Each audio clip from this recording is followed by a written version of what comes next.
Hello all, my name is John, and you're watching Tattooner, the channel where we explore art, music, and the creative process. Today I'm going to present to you a small sculpture of mine, a piece I fabricated about 12 or 13 years ago. It's a wall-mounted abstraction, kind of a shadow box piece if you want to give it a specific kind of type or category. It's a piece that a piece that is the latest in a group of pieces I've been creating since about the late 90s, and occasionally finishing one and adding it to the group. There aren't a whole lot of them that I've made, but there's definitely a small handful at this point. This one is relatively small, kind of an ornamental-sized piece, but I've done pieces that are larger, including once upon a time I did one that was 11 feet tall. Good times. Anyway, we can talk about that in another video. So, let's do a quick spin and reveal the piece. There it is.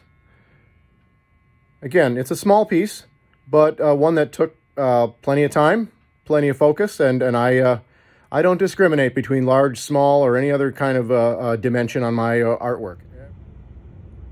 So, we are looking at an abstraction, or a kind of non-literal subject, presented in a shadow box style, as I mentioned earlier.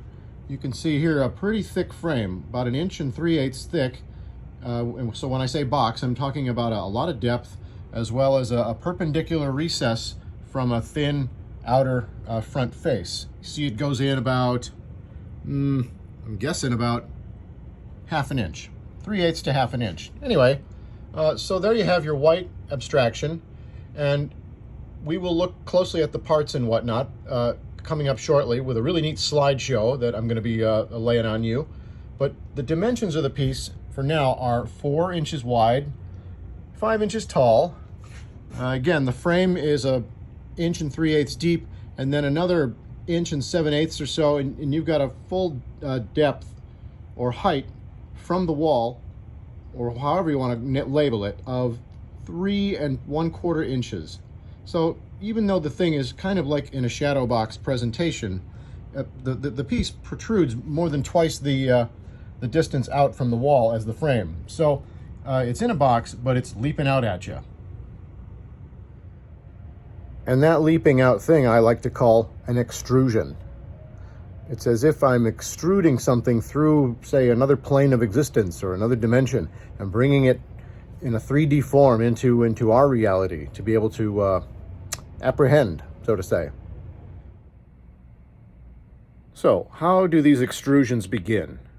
In general, they begin with what I call a slab, a piece of material from which everything I'm going to extrude or assemble or sculpt will be attached and drawn. It's just basically the starting point. Everything reaches back to the slab. For these pieces, the 2 or 3 that were made, well, actually, correction, more like maybe 6 or 7 total pieces that were done kind of in this general approach involved the following. Right there. That. See that? Have a look at that. This is a piece of 3/4 inch medium density fiberboard, also called MDF.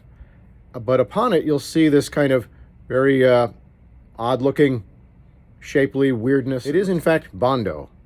What you're looking at is a piece of MDF with Bondo that was mixed and put on with a knife and a scraper, and just sort of randomly knifed and mixed and pushed around into a totally random, unusual shape.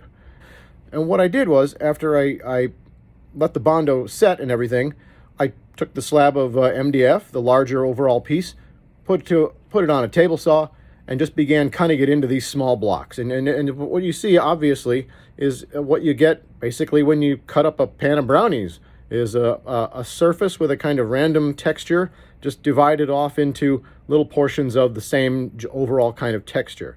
So from the point of the slab, or the raw piece of MDF with the Bondo slathered on it, you can see the next step. You start to round over some corners.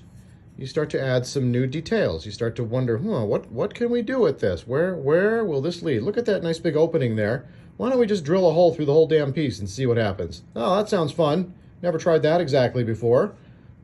Usually all of mine are, like I say, a piece in the middle and stuff coming out. So this one, again, you see how this starts to take shape, and eventually, you know, you start adding more layers and more details, and you get to this. But honestly, I'm jumping ahead.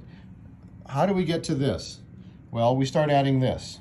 We take a piece like this, and we begin a process of composition with, for me, our box after box after bin of stored stuff that I've had around for years. And this is why I keep it right here. This is why Tattooner was launched, to show you, lovely viewers, how ideas come together.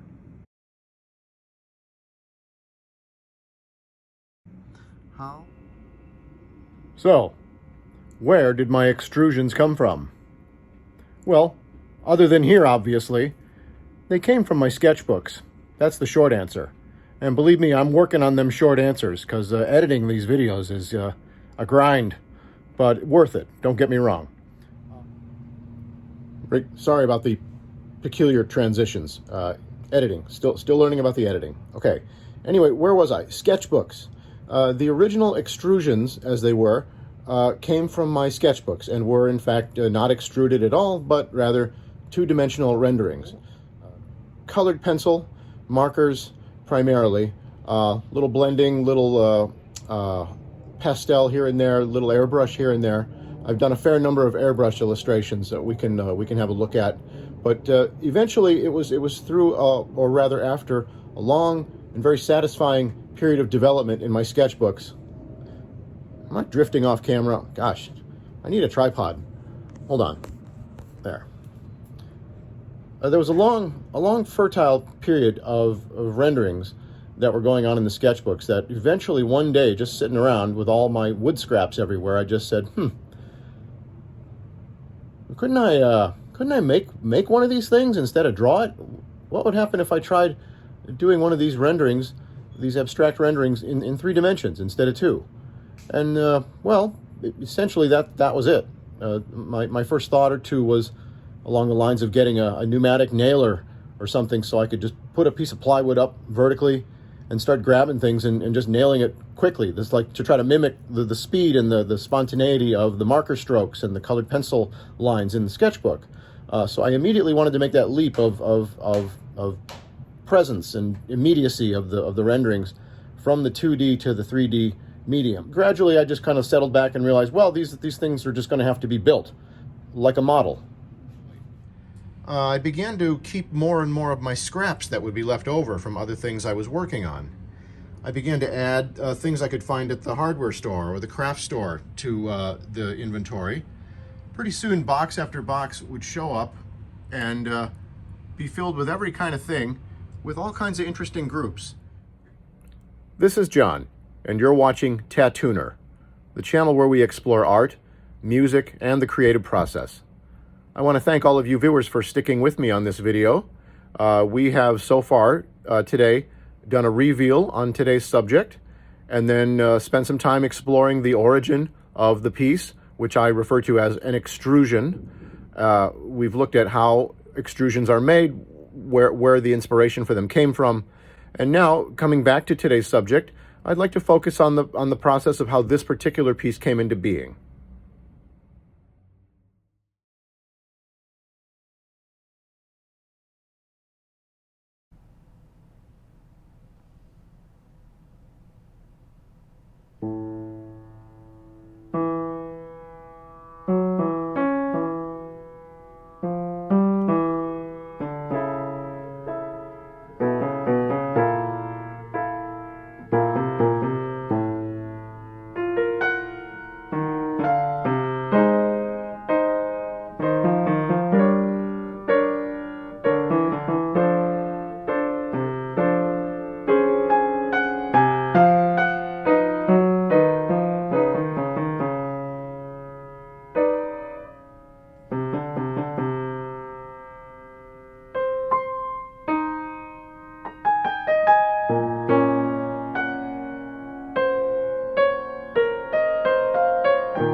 And there you have it, friends, the extrusion.